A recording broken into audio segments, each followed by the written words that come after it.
প্রত্যেক দিনের মতো আজকেও কিন্তু ব্লগটা আমি সকাল সকালই শুরু করে দিলাম। আর সকাল সকাল বলতে খুব সকাল নয়, সকাল মনেই হবে এটা, কারণ 12টার আগে তো সকাল। আর এটা 12টার খুব 12টার যে আগে সেটাও নয়, হচ্ছে ঘড়িতে এখন বাজে 7:30। 7:30টার সময় আমার ব্লগটা শুরু করলাম। তো যাই হোক, প্রথমে কিন্তু আজকে মনাকে দেখেই ব্লগটা শুরু করলাম। আর মনাকে আমি হরলিক্স দিয়েছি, মনা হরলিক্সটা খেয়ে নিক। আর আমি যাচ্ছি স্নান করতে, যে গামছা নিয়ে নিয়েছি সাথে। 50% কাজ হয়ে গেছে আর 50% কাজ বাকি আছে। যাই হোক, স্নান করে আমি চলে এলাম। আর একটা ঢলা ঢলা নাইটি পরে নিয়েছি। এই নাইটিটা আমার কাছে আমার খুব ফেভারিট নাইটি। এই নাইটিটা পরলে বেশ ভালো লাগে, দেখতে ভালো লাগে না কিন্তু কমফোর্টেবল। এই নাইটিটা পরে আমি একদিন ছোলা ছাতু খাওয়া হয়, আবার একদিন খাই না। যেদিনে মনে হয় চা খাওয়ার জন্য সেদিনে চা আর বিস্কিট নিয়ে নিই। এই যে চা আর বিস্কিট নিয়ে নিয়েছি, এরপর একটু এনার্জিটা বাড়িয়ে নেবো। আর সাথে সাথেই মনাকে একটু পড়তে বসিয়ে নিয়েছি। ওকে পড়তে বসাইনি, পড়তে বসাতে বলতে ওকে আমি একটু লেখানো শেখাচ্ছি। লিখতে পারে না এখন, ওকে স্লেট আর পেন্সিলটা দিয়েছি লম্বা লম্বা করে দাগ টানার জন্য, মানে হাতটা যেন সোজা হয়। আর বাইরের ওয়েদারটা দেখো খুব সুন্দর, কিন্তু একবারে লাইট হয়ে আসছে। আর প্রচন্ড রোদের তাপ, একটু পরই এত রোদের তাপ হবে কি বলবো তোমাদের, তোমরা তো দেখতেই পাবে কেমন রোদের তাপ। এখন এই গ্রীষ্মকালের দিনে বাইরেটা ঝলমলে হলেও ভেতরটা কিন্তু মানুষের পুড়ে ছাই হয়ে যায়, মানে এত গরম। আর বাইরে থেকে কত সুন্দর পরিবেশটা দেখতে লাগে না, দেখতে গিয়ে বেশ ভালো লাগে। কিন্তু হালকা হালকা জল হয়, পাতাগুলো সবুজ থাকে, দেখতে ভালো লাগে। যাই হোক, আমি কিন্তু চাটা খেয়ে নিলাম। চাটা খাওয়ার পর ঘর মুছছি, প্রত্যেক দিনের কাছে একই রকম। তাই আজকে তাড়াতাড়ি স্নানটা করে নিই, একবারে ঘর মুছছি। আর আজকে বাসি কাপড়ে ঘরটা মুছি, স্নান করি ঘর মুছলাম। আর সকাল সকাল স্নান করে নিলাম, তার কারণ হচ্ছে খুব গরম করছিল, সেই জন্যই সকাল সকাল স্নান করে নিলাম। আর আমার নাইটিটা দেখো, এটা নাইটি নয়, এটা ফ্রক হয়ে গেছে।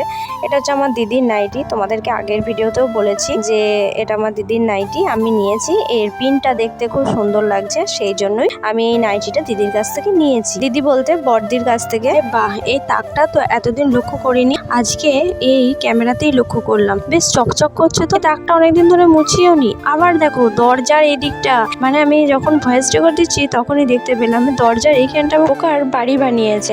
আচ্ছা, কুমোর পোকার বাড়ি কি ভাঙতে নেই? আমি সেটা জানি না। একবার আমার মায়ের কাছে শুনতাম নাকি কুমোর পোকার ঘর ভাঙতে নেই। সত্যি ভাঙতে নেই? আমি তাহলে কুমোর পোকার ঘর যদি নাই ভাঙতে নেই, দরজাটা তো খেয়ে নেবে উই ধরে, কারণ মাটি লেগে আছে, উই ধরে খেয়ে নেবে। সবার কাছে শুধিয়ে একবার এটা জিজ্ঞাসা করে কাজটা করতে হবে। যে রুমটায় থাকি, এই রুমের আলপনার ডিজাইনটা আমার বেশ ভালো লাগে, আমিই দিয়েছি, কিন্তু এই ডিজাইনটা বেশি ভালো লাগে। আর ওই ডিজাইনটা ভালো ছিল। আমার বলটা হচ্ছে যত নষ্ট করে, আমার বলটা খারাপ করে দিয়েছে জানো। ওকে আমি বললাম যে আমি করব ডিজাইনটা, ও বললো না আমি করি। আমার ঠিক আছে তাহলে, হাতের কাজ ওর তো কোনোদিনও দেখিনি, দেখে নেবো। বাপ রে বাপ, একটু সোজাভাবে দাগও টেনে বেঁকে দাগগুলো টেনে দিয়েছে। আবার দেখতে তো মানে তবুও ভালো লাগছিল, আবার নিজে থেকে আমার ডিজাইন করেছে, আরো বেখাপ্পা হয়ে গেছে ডিজাইনটা। আমাকে জানো তো, একটা ঘর মোছার যে ডান্ডিগুলো হয় ওইগুলো একটা নিতে হবে, আমার ওইগুলোর প্রচুর প্রয়োজন আছে। দেখি এবারে যদি বরের সাথে কোনোদিন গলসি যায়, সেই দিনে নেওয়ার খুব ইচ্ছা আছে।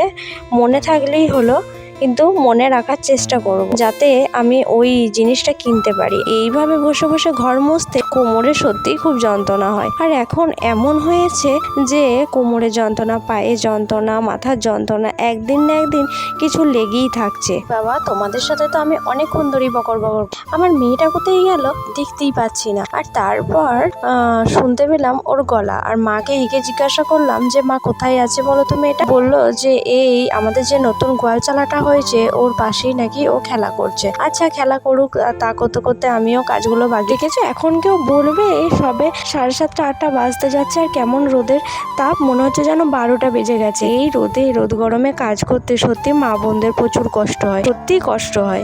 এটা পুরুষ মানুষরা বোঝে নাকি আমি জানি না, কিন্তু সত্যি প্রচুর কষ্ট হয়। ঘটনা ঘটেছে জানো, ওই যে দূরে দেখতে পাচ্ছ হরিতলার কাছে মনার লাল বলটা আছে, ওই লাল বলটা কালকে রোদে ছিল, আর এত রোদের তাপ যে লাল বলটা ওই রোদের তাপে লিক হয়ে গেছে। আমি ওইদিকে কাজ করতে করতে ভাবছি যে আমার মেয়েটা যখন খেলা করছে খেলা করুক, ও ওদিকে খেলা করুক আর আমি ওইদিকে কাজগুলো পারি। এসে দেখি বাপ রে বাপ, তোমরা একবার দেখে নাও, এইরকম খেলা খেলছে। এইরকম খেলা খেলতে গেলে তো সে তো আবার শরীর খারাপ হয়ে যাবে। আর দেখো আমাদের চালাটা হয়ে গেছে, আর এই যে জল ভরে রেখে দিয়েছে এখন, কারণ এটা নিচেরটা ডেটো হয়েছে।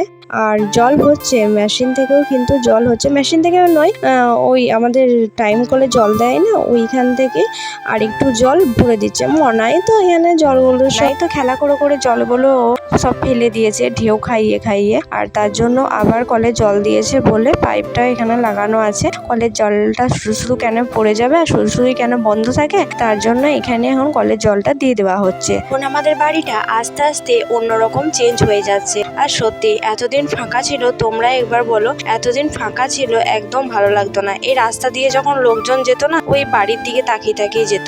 আমাদের যে নতুন গোয়ালটা হয়েছে, এই নতুন গোয়ালটার এদিকে দরজা রাখা হয়েছে যাতে গরুগুলো এই দিক থেকে ঢোকা বেরোনো করতে পারে। আর শুধু আমাদের বাড়ির থেকে একটা দরজা করা হয়েছে, ওই যে দূরে দেখা যাচ্ছে দরজা, ওই দূরের দরজাটা করা হয়েছে শুধু ওটাতে যেন মানুষ ঢুকতে পারে।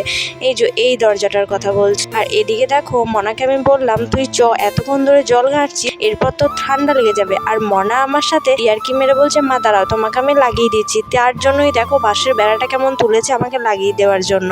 পায়ে পড়ে যাবে, ও বলছে যাও মা, এরপরে তুমি আর বেরোতে পারবে না। দিয়ে তারপর আমি যখন মানে এটাকে ঠিলে যখন বাইরে বেরিয়ে পড়েছি, তখন ওর ছুট দেখে কে।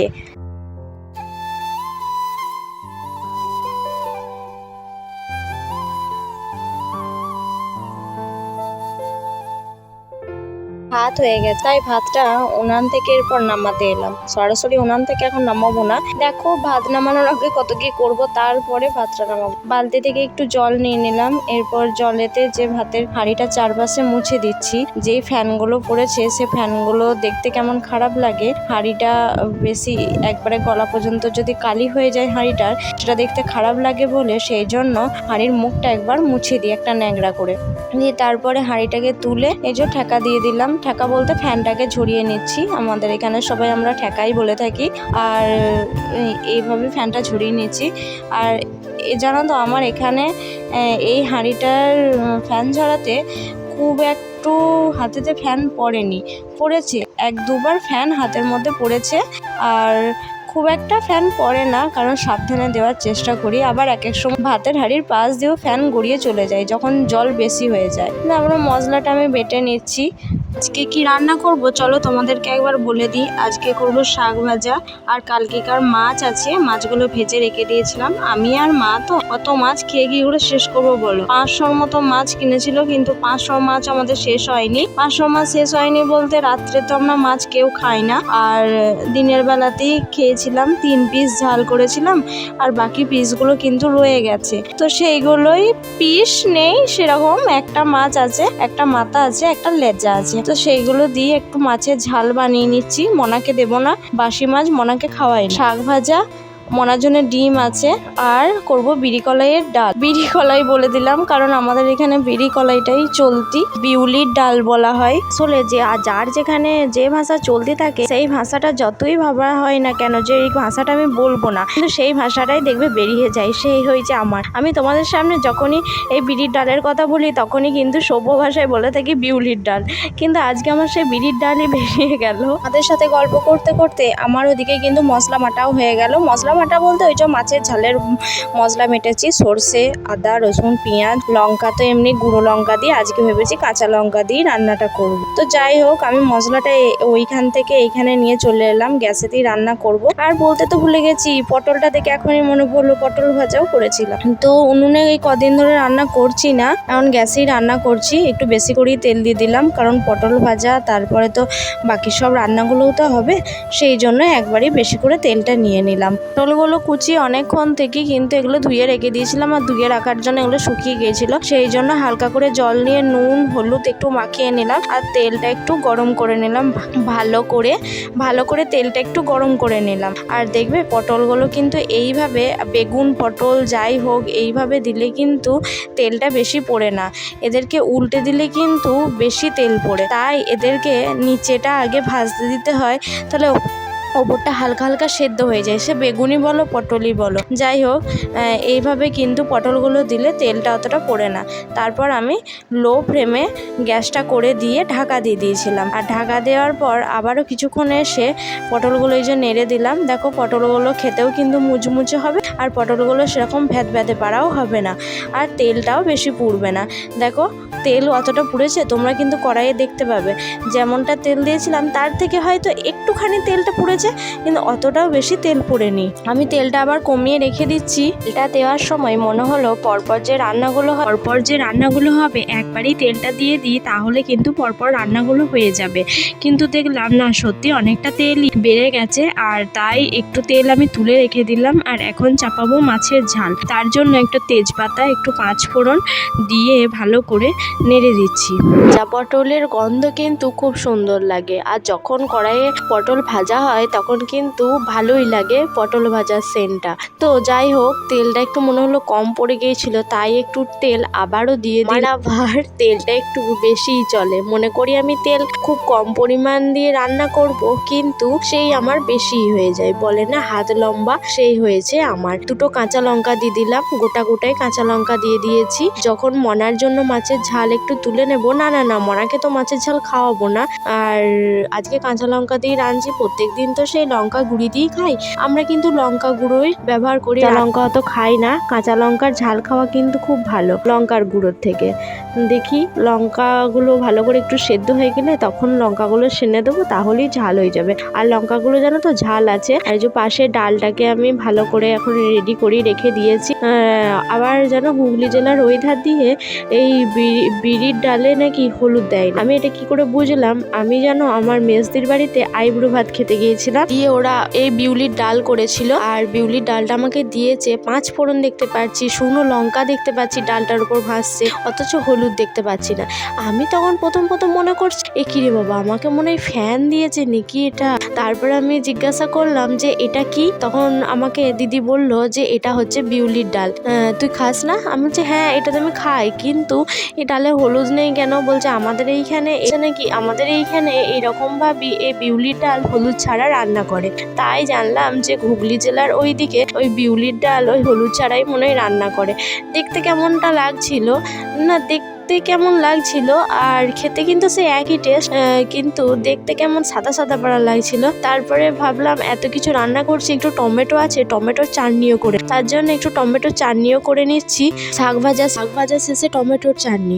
আর তারপর রান্না হয়ে গেল, সব কিছু তুলে নিয়ে বাসনগুলো ছিল ওগুলো নিয়ে আমরা কলতলায় চলে যাচ্ছি। আর মন ছুটে চলে গেল কেন বলো তো? মনাকে আমি বললাম দেখ তোকে এরপরে তোর পিঠটার উপরে কড়াইটা বসিয়ে দেবো, এই বলতে যাচ্ছিলাম, ও আমার আগে ছুটতে যাচ্ছিল। তারপর চলে এলাম, এই যে গ্যাসটা মুছে নিচ্ছি তাড়াতাড়ি করে। প্রথমে সার্পগুড়ি দিয়ে একটু মুছে নেব, তারপরে আবার এই কাপড়টা দিয়ে ভালো করে গ্যাসটাকে মুছে ধুয়ে নেব। আর তারপর একটু শুকনো কানি দিয়ে ভালো করে গ্যাসটা মুছে দিলি বাস, গ্যাসটা চকচক করবে। গ্যাস যদি পরিষ্কার পরিচ্ছন্ন থাকে তাহলে রান্নাঘরের লুকটাই পুরো বদলি হয়ে যায়। তাই সবসময় চেষ্টা করি গ্যাসটা যেন ভালো করে পরিষ্কার পরিচ্ছন্ন করে সবসময় রাখতে পারি। আমি চেষ্টা করি যখনই আমি গ্যাসটাতে কিছু করি না কেন তখনই গ্যাসটা মুছে দিই, কিন্তু যখন আমার শাশুড়ি মা করেন তখন কিন্তু আর গ্যাসটা মোছেন না, ওইভাবেই রেখে দেন। আমি অনেকবার বলেছি যে মা গ্যাসটা একবার মুছে দেবেন, কিন্তু তাও কোনো কথা শোনে না। ওই যেমন কাজ যেমন আমরা করলো তারপরে আমরা রেখে দিল।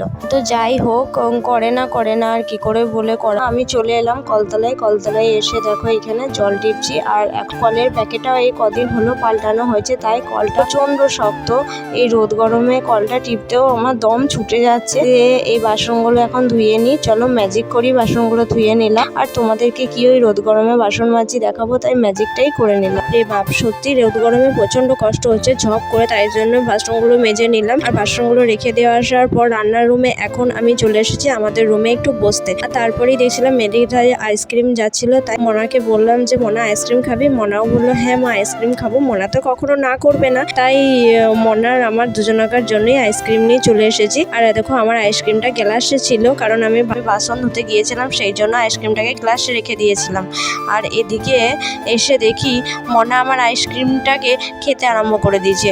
ও নিজেরটা তো খাচ্ছিল, খেতে খেতে আবার আমারটা খেতে আরম্ভ করে দিয়েছে। তাই ওকে বললাম যে দেখ তুই কোনটা খাবি, তাই ওর আইসক্রিমটা আমাকে দিয়ে দিয়েছে। আর আমার আইসক্রিম যে নতুন আমি এখনও খাইনি, সেই আইসক্রিমটা ও নিয়ে নিয়েছে। মানে ওর তো অর্ধেক খাওয়া হয়েই গিয়েছিল। অনেক মজা করে আইসক্রিমটা খেয়ে নিলাম। রোদ গরমে কাজ করে এলাম, সেই জন্য আইসক্রিমটা এখন পেয়ে খুবই খুশি হয়ে দুজনাই, মা বেটি দুজনাতেই। দেখো এখানে মনা কেমন খালি গায়ে আইসক্রিম খেতে বসে পড়েছে। এরপর দেখো ওর আইসক্রিমটা শেষ হয়ে গেছে, তখন আবার ওর যখন আইসক্রিমটা পুরোটাই শেষ হয়ে যাবে তখন আমাকে বলবে মা তুমি খেও না, তোমার ঠান্ডা লেগে যাবে, এইভাবে বলে জানো। দেখো তারপরে মনাকে ওকে তো আমি স্নান করিয়ে ভাত টাত খাইয়ে ঘুম পাড়িয়ে দিয়েছি, আর আমিও শেষে খেতে বসে পড়েছি। তো আজকের ভিডিওটা বন্ধুরা দেখা হবে নেক্সট ভিডিওতে। সবাই ভালো থেকো, সুস্থ থেকো, সাবধানে থেকো।